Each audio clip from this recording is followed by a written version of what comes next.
Les 11 erreurs qui plombent réellement vos résultats. Dans cette vidéo, je vais vous expliquer réellement les 11 types d'erreurs que les gens font de manière assez générale qui font qu'ils n'ont pas réellement de succès sur la publicité Facebook. Salut à tous, je suis Ismaël Soumaro, bienvenue sur ma page. Ici, on parle de Facebook, d'e-commerce et d'entrepreneuriat. Donc, si c'est les thématiques qui m'intéressent, n'hésite pas à t'abonner, à partager massivement ces différentes vidéos. En description, j'ai mis une formation qui est entièrement gratuite sur comment lancer une publicité en 2022. Vous pouvez la voir juste en description. Et en plus de ça, pour les personnes qui veulent réellement savoir aujourd'hui comment est-ce qu'on arrive à cibler les gens efficacement sur Facebook pour avoir des résultats, n'hésitez pas à venir à ma formation qui va se tenir le 1er octobre dans laquelle je vais vous partager tous les secrets que j'ai généralement pour pouvoir aujourd'hui mieux cibler les gens concernant la pub Facebook en général. Donc je pense qu'on va y aller pour les 11 types d'erreurs qui sont assez courantes chez les gens la plupart du temps, qui vont vous permettre, si vous évitez réellement, vous allez avoir des meilleurs résultats que la plupart des gens. Donc on y va.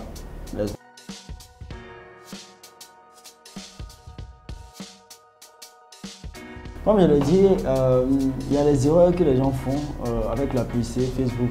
Donc ici, l'une des premières erreurs que moi j'ai constatées chez la plupart des gens, c'est le choix de l'objectif en question. Il faut savoir une chose qui est hyper importante. Facebook, c'est un algorithme qui va s'optimiser au fur et à mesure par rapport à ce que vous lui demandez. Donc, si vous choisissez le mauvais objectif, généralement, il va vous aussi, ça ne sera pas réellement comme ça optimal. Je prends un cas qui est simple. C'est-à-dire beaucoup de personnes qui vont ici vont dans message. Mais le problème, c'est que message, ce n'est pas un objectif orienté résultat. C'est-à-dire que même si vous prenez un objectif message, vous dites simplement à Facebook que vous voulez des messages. Si vous voulez des prospects, vous dites à Facebook que vous voulez des prospects. Si vous voulez une installation d'application, vous dites à Facebook que vous voulez une installation d'application. Facebook, c'est une machine, il connaît mieux que vous les différents utilisateurs qui sont là-dessus. Donc, en fonction de vos objectifs, c'est-à-dire vous devez choisir l'objectif qui est le mieux. Dieu merci, il y a une récente mise à jour concernant les objectifs où Facebook a essayé de réduire les objectifs de 11 à 6 pour nous permettre réellement d'être plus précis dans le choix des objectifs. C'est cette remarque qu'il avait fait dans le temps, raison pour laquelle ils ont essayé d'ajuster tout ça sur des objectifs de 6. Ils sont passés de 11 à 6 objectifs. Tout ça pour dire l'importance cruciale qu'il y a réellement pour pouvoir choisir efficacement son objectif. La deuxième des choses que j'ai remarqué beaucoup, il y a plein qui n'utilisent pas de pixels, qui n'utilisent pas d'API de conversion. Il faut savoir aussi avec toutes ces mises à jour qu'il y a eu, le fait de ne pas utiliser les pixels, c'est une grande erreur, notamment parce qu'on a moins de données et à moins de données qu'on a, on n'arrive pas à recibler les gens. Donc c'est quelque chose qui est réellement préjudiciable pour quelqu'un qui veut faire de la vente de manière assez générale. Il faut toujours avoir un site internet, installer un pixel, à la limite aussi peut-être on verra les API de conversion et tout ça. Tout ça permet réellement de recibler, d'être encore plus efficace dans le reciblage, d'être encore aussi efficace. Ça nous permet d'avoir plus de données, ça nous permet aussi d'avoir plus de clients. Donc, parce que souvent, on ne peut pas convaincre quelqu'un à la première fois, souvent on peut le convaincre 2, 3 ou 4 fois après. Donc, le fait d'avoir des audiences de reciblage, c'est hyper important dans la publicité Facebook.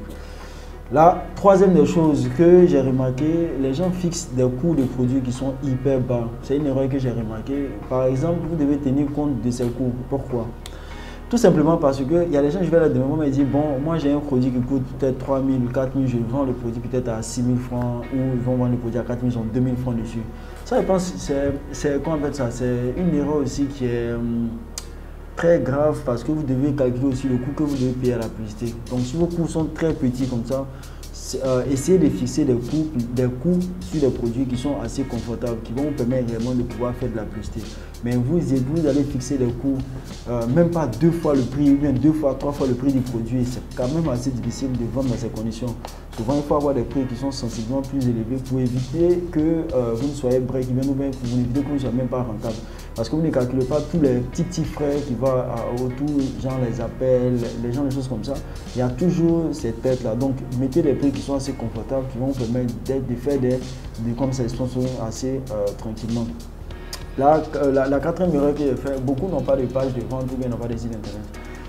C'est une erreur aussi monumentale. Pourquoi? Parce que j'ai expliqué aussi dans une de mes vidéos, le fait d'avoir une page de vente, c'est un dernier argumentaire que vous allez mettre. C'est-à-dire, quand les gens vont venir sur votre page, vous allez dérouler votre dernier argumentaire. C'est-à-dire, tout ce qui réellement va vous permettre d'avoir plus de d'être plus convaincant par exemple, vous allez le mettre sur la page en question afin d'inciter les gens à l'achat. Donc il est hyper important, bien évidemment, de pouvoir avoir l'argumentaire. C'est comme Facebook, il attire les gens à venir dans la boutique et puis il y a quelqu'un qui est là qui va lui parler pour le convaincre à acheter le produit. Donc si vous l'attirez et que souvent il y a certaines informations dont il a besoin et il n'arrive pas à voir, c'est normal qu'il ira, s'il n'a pas ces informations, c'est normal peut-être qu'il ira comme ça, il ne sera pas convaincu d'acheter le produit.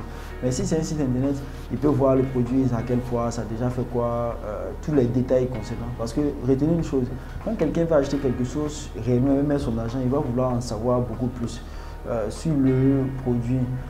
C'est la raison pour laquelle souvent les gens préfèrent dire aux gens mettez des coûts produits qui sont très faibles. Quand c'est comme ça, les gens vont pas vouloir rentrer forcément dans les détails. Mais si vous vendez des choses qui ont un certain prix, il va falloir réellement argumenter, réellement mettre beaucoup de choses pour pouvoir inciter, convaincre les gens à acheter. La septième erreur que les gens font généralement, c'est de ne pas utiliser les autres canaux. C'est-à-dire, ils vont se mettre essentiellement sur Facebook. Le fait d'avoir peut-être un TikTok ou d'être sur TikTok ou bien YouTube Short par exemple, va permettre si la personne vous voit sur YouTube Short, il vous voit sur TikTok et puis vous voit, ça va renforcer votre crédibilité aux yeux des gens. Donc c'est pas d'être seulement sur un seul canal. Essayez d'avoir au moins minimum 2 ou 3, c'est toujours bon. Ça peut, si la personne par exemple voit sur Facebook, il va voir peut-être sur TikTok et sur truc, il sera plus à même de pouvoir réellement convaincre la personne.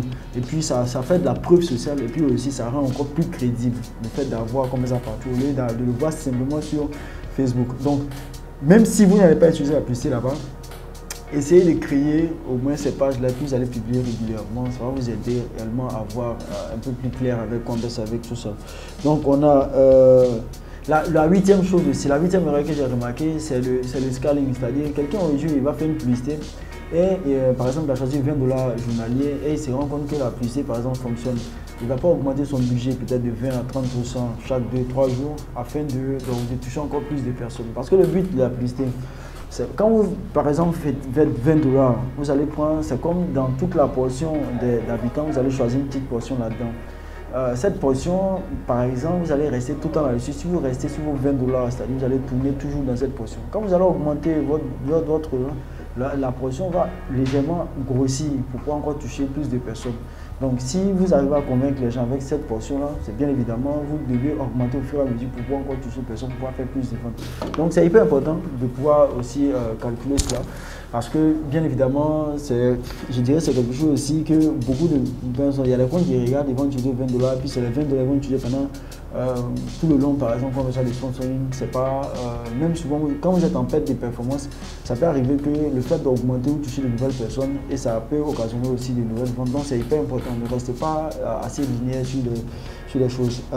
La 8e erreur que je constate aussi, c'est sur beaucoup de comptes, il n'y a pas beaucoup de créatifs. Ils vont prendre peut-être une seule créa avec laquelle ils vont faire toute la campagne. Et c'est une grosse erreur parce que il faut comprendre une chose, tout le monde n'est pas convaincu de la même manière. Il y a des gens qui vont voir peut-être un type d'image, certaines informations là-dedans. Et puis ça va les convaincre. Il y a d'autres aussi qui vont voir peut-être d'autres types d'informations. On ne convainc pas tout le monde de la même manière. Raison pour laquelle il est très important d'avoir une multitude de créatives sur différents angles afin de convaincre les gens ou bien inciter les gens à payer nos produits. Tout le monde n'est pas pareil. Tout le monde n'est pas, on n'arrive pas à voir tout le monde de la même manière. Donc, il va falloir réellement faire diverses créas pour pouvoir inciter les gens à acheter, se donner plus de chances individuellement pour avoir plus de conversations, plus de ventes. Maintenant, la 10e erreur que je constate aussi, c'est le fait de lorsque les gens qui débutent, ils vendent beaucoup de types de produits. Il faut dire ici que ce n'est pas une stratégie qui est très bonne pour un débutant. Le mieux, c'est de faire une boutique de niche ou une boutique de monoproduits. Pourquoi une boutique de niche? Parce que si vous vendez le même type, généralement sensiblement le même produit, mais dans la même niche, Facebook va s'optimiser au fur et à mesure en fonction de ces différents types de personnes qui viennent la plupart du temps dans votre Facebook.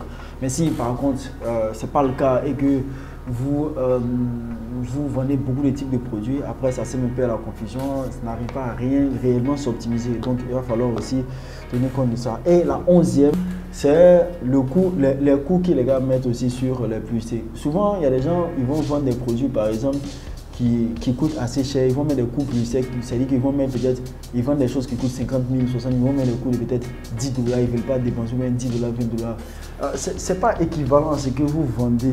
Donc souvent, il y a des gens qui mettent des budgets qui sont trop faibles là-dessus par rapport à ce qu'ils font.